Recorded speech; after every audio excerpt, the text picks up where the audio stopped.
snapshots of here's a few snapshots of one of the simulations of the Coke can. And it doesn't look at all like a Coke can you've seen, does it? It has these striking patterns, these diamond-shaped patterns that are forming. And in fact, when you look at it, it starts with really tiny diamonds and lots of them. And as you crush it more and more, the small diamonds coalesce into bigger diamonds until you just get one giant diamond. And if you step on a Coke can, you don't see this. But if you take an aluminum cylinder and you crush it in very, very controlled conditions, you do see this kind of behavior. I think I have a slide somewhere that shows that. And once you understand that, yes, this behavior actually does happen, but in very controlled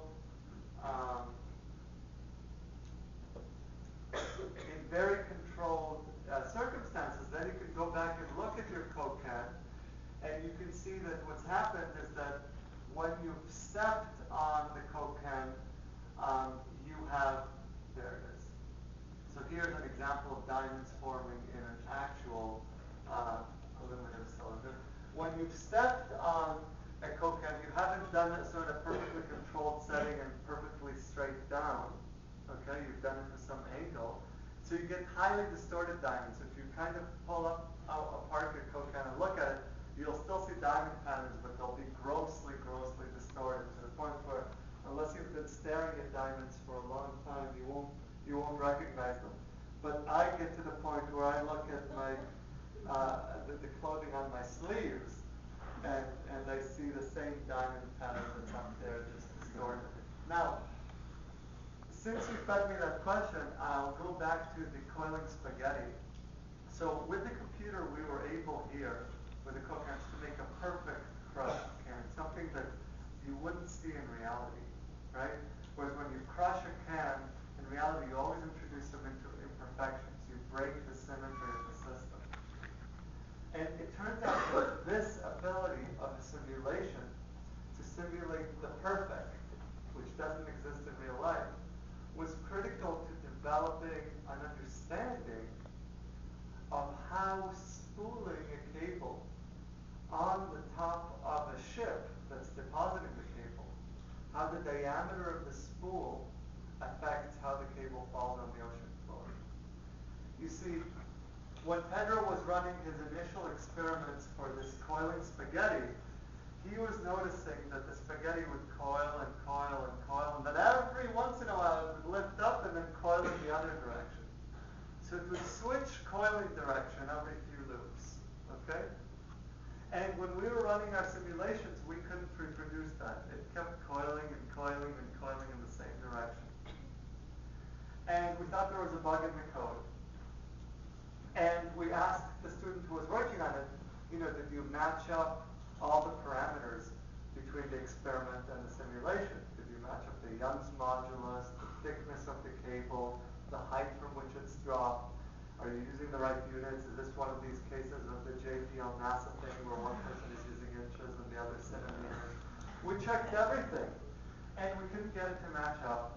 And at one point, Jung Suk said, the graduate student, Jung Suk said, maybe we're neglecting something. Maybe we're neglecting the natural curvature of the cable. And Pedro, the physicist at MIT, said, no, that doesn't matter for this problem. Don't worry about that.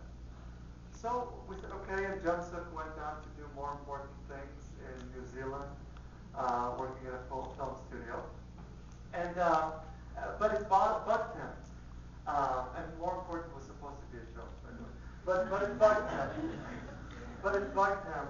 And so he played with it there, and he added a natural curvature to the cable.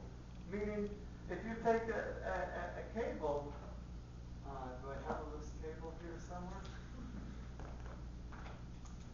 If you take this cable, it doesn't hang straight down, even though gravity's pulling on it. That's because it has some natural curvature on it. It has some history of how it was bent before, and it remembers that.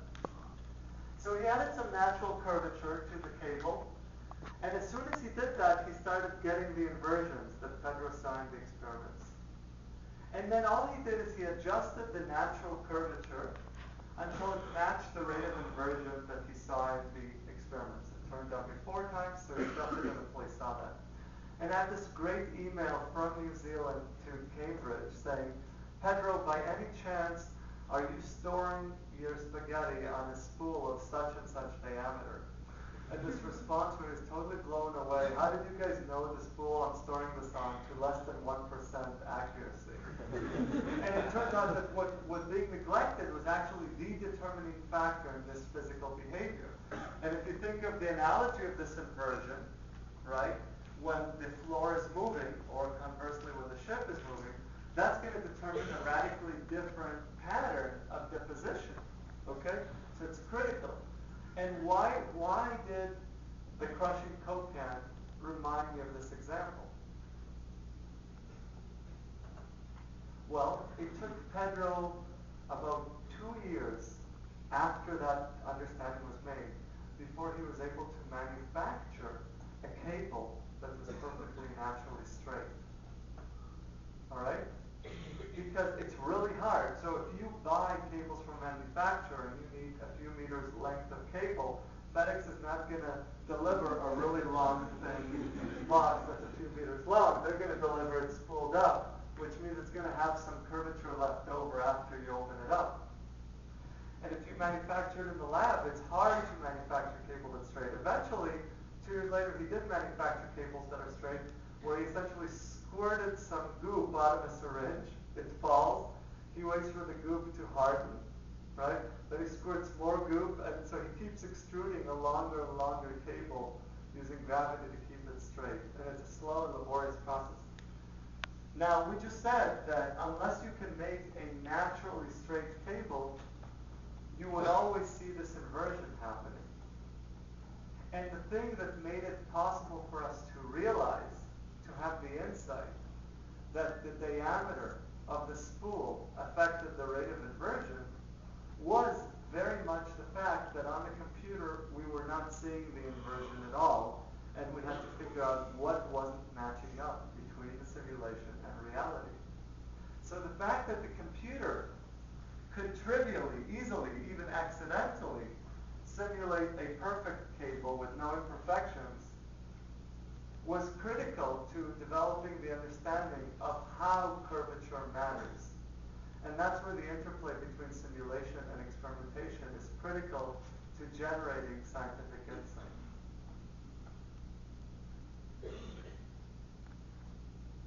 Yes? Do you ever see your work being applied in like, I don't know, like animation of like robotic faces and like how the flesh would move like, you obviously it's working in the computer. Yeah, I would love to see that. You know, this thing that's going on right now where we are exploring how to use simulation in design processes, like the clothing and the Thunder Lily startup and so forth, that's happening at the same time that there is a lot of interest in rapid fabrication and essentially on-demand fabrication. You can buy 3D printers now that deposit materials and make rubbery shapes of whatever kind you've designed on your computer. And one of the areas that's really interesting and exciting right now is therefore to do interactive design of real-world materials, flexible materials, could be fake muscles on a robot's face. The grant that we just submitted today was related to that. It was for this thing called Buckleyami.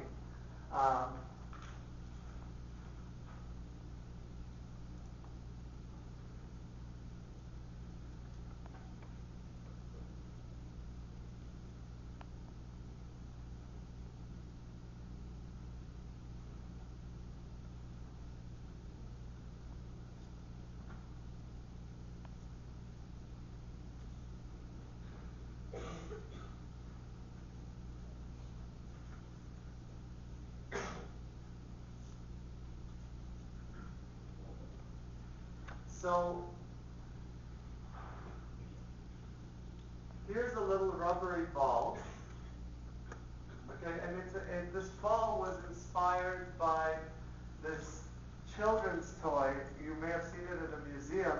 It's this little plastic thing where you pull it and it opens up big, right? And you push it and it closes small. You may have seen this toy. And this ball does the same thing. This ball has these thick parts to it. It's hollow inside, okay? And it has these thick parts to it, and then it has these very, very, very thin membranes. Very, very thin. Just enough to block air. And if you apply suction on the inside, so you reduce the pressure on the inside, then these membranes here kind of pull inward. And instead of this ball collapsing in some funny way, what happens is that each of these holes kind of collapses tangentially on the surface of the ball, and it just becomes smaller. All right? And we think that this kind of motion that's happening here can be used in lots of contexts where you want devices that can change shape or grow or shrink or assemble or disassemble. For example, suppose you started with a shape that was like this, and instead of using pressure to actuate this and make it grow and shrink, suppose you use swelling due to contact with liquid or an acid. So swelling would transform from this to this, and these would not be impermeable membranes. They would either be just holes or permeable membranes.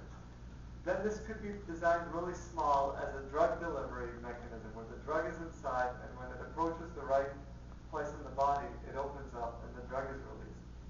At a much larger scale, you want to be able to design robots that maybe you can cram into a little box and then pull out of there and they spring to life.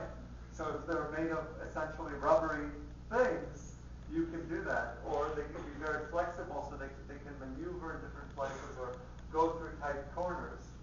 And here you have a very specific motion that's being created, an expansion motion, just by the design of this shape. And we can design lots of other shapes that are like this.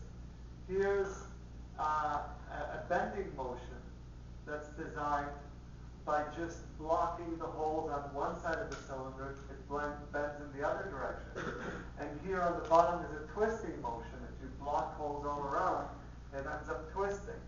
So you can have these rubber patterns that have holes in them, and you can cause them to create any motion from twisting to telescoping to bending to expanding. So you can start to build up verbs and sentences of different complex motions that you want. And where we want to go with this is to be able to specify some motion of a physical object that's needed, for example, for a robot arm. To have computer design tools that allow us to design these patterns of holes in this material that can achieve this motion, and then to print it out and have this custom-made part very quickly.